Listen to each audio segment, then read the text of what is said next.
Crises gerais. A predominância do ego sobre o self responde pela crise de conduta em razão da fragmentação do que deveria ser a unidade psicológica do ser, trabalhando impulsos descontrolados pela ambição do ter ao invés da natural busca do ser. Nessa ocorrência, a sombra escura arquetípica projeta-se exteriormente, gerando estabilidade emocional em face da perda do senso de elevação e de construção da individualidade sob o impacto da personalidade em desalinho.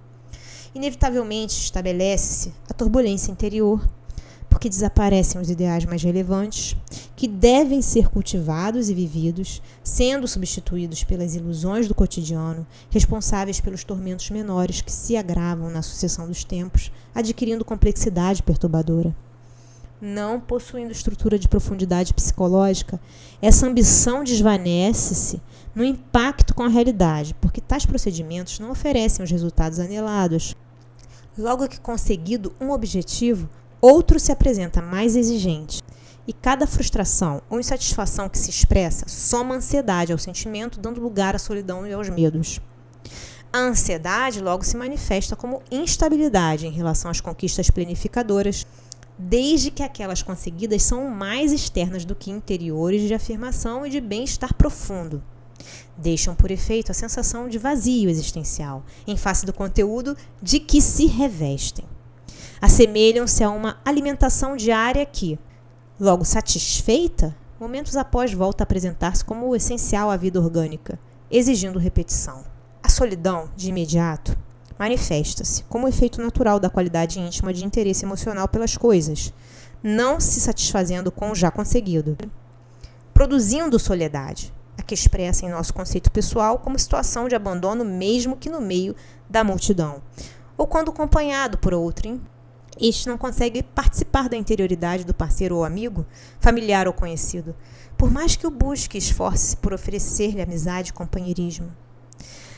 Essas manifestações sutis do sentimento abrem espaço para a insatisfação dos medos surdos da realidade, gerando fugas psicológicas, que tanto se podem apresentar em manifestação de revolta, processo de transferência do fracasso pessoal, como em afastamento do mundo social em que se vive, vingança inconsciente em forma de ressentimento dos outros. É inevitável que, somadas essas crises individuais presentes nas criaturas com dificuldades interiores não resolvidas, apareçam em volume cada vez maior as crises gerais na sociedade, na política, na religião, na cultura, na arte, nos relacionamentos humanos, desbordando nas lutas infelizes em que os mais atormentados e mais hábeis fazem-se vitoriosos, passando a impor as suas patologias e tornando-se invejados como vitoriosos. O senso de equilíbrio cede lugar ao deslumbramento pelo fetiche da aparência, da fama, da glória de mentira, arrebanhando multidões de imaturos que se locupletam com as migalhas que sobram das mesas fartas desses desumanos triunfadores egotistas. A solução do problema geral, porém, encontra-se na célula humana, no indivíduo que perdeu o rumo do equilíbrio e atormenta-se no individualismo perverso, sem haver entendido a necessidade do coletivismo saudável. A sociedade contemporânea, de certo modo, é herdeira de uma competição individualista, por cuja conduta os poderosos de qualquer tipo sempre acreditaram que a dominação dos outros constituir-lhes-ia segurança e autorrealização. Cercando-se de áulicos, igualmente ambiciosos e pusilânimes, acreditaram nos ardis engendrados pela imaginação desregrada, erguendo para si mesmos posições de comando que se transformaram em desmandos e desumanidades. Foram aproximadamente 4 séculos de competitivismo cruel e sanguinário, em que a hedionda meta deveria ser alcançada sem qualquer princípio ético ou disposição moral, valendo somente o atingi-la. Disso resultou muita ansiedade, subjacente na conduta social, porque aquele que não alcançava o patamar do destemido e arbitrário, às vezes travestido de vencedor e promotor do progresso, sentia-se fracassado, perturbando-se no comportamento. Na atualidade, vive-se o coletivismo, no qual as pessoas são padronizadas por modelos quase sempre estabelecidos por indivíduos atormentados que preferem o exótico por dificuldade de destacar-se na conduta normal. Esses padrões transformam-se em cultos ao personalismo, ao mito, as falsas necessidades de comportamento que esgotam as energias do sentimento e geram mais ansiedade e autodepreciamento, porque se torna quase impossível atingir o denominado fator ideal e, quando logrado, raramente pode ser mantido. Vejam-se, por exemplo, as imposições dos padrões de beleza, violentando a harmonia orgânica, e as programações genéticas que estabelecem biótipos diferentes, jamais padronizadas pelos caprichos da mente. Surgem no seu servilismo as tormentosas dietas trabalhadas na base da agressão ao organismo físico, as ginásticas excessivas, as massagens e cirurgias plásticas retificadoras, as próteses de silicone e de outra procedência, com o objetivo de modelar o corpo conforme a alucinação momentânea, produzindo conflitos internos na juventude em particular e, por extensão, nas demais pessoas instáveis psicologicamente, embora fisicamente amadurecidas.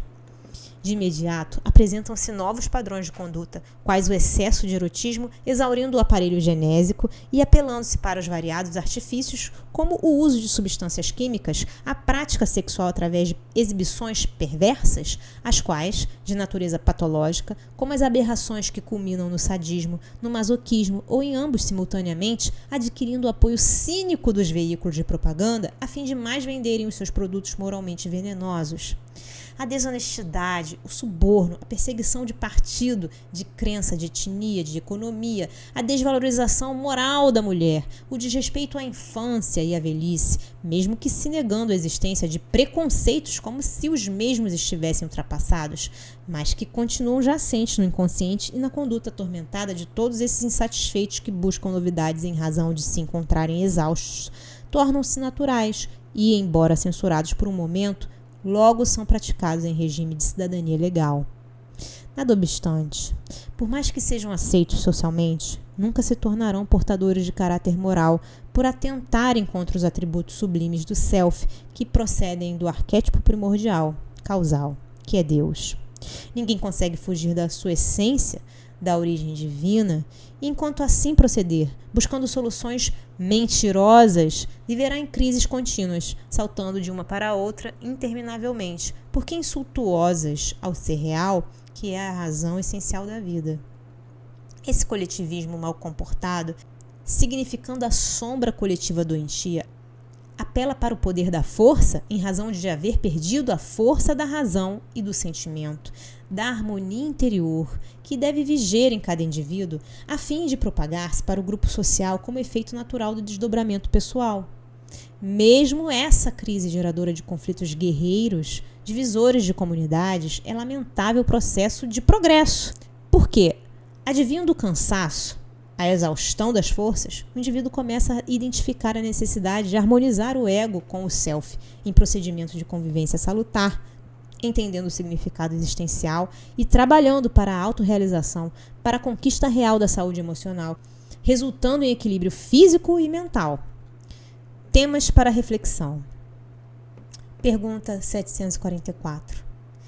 Que objetivou a providência, tornando necessária a guerra? A liberdade e o progresso. Não penseis que vim trazer paz à terra. Não vim trazer paz, mas espada. Mateus, capítulo 10, versículo 34.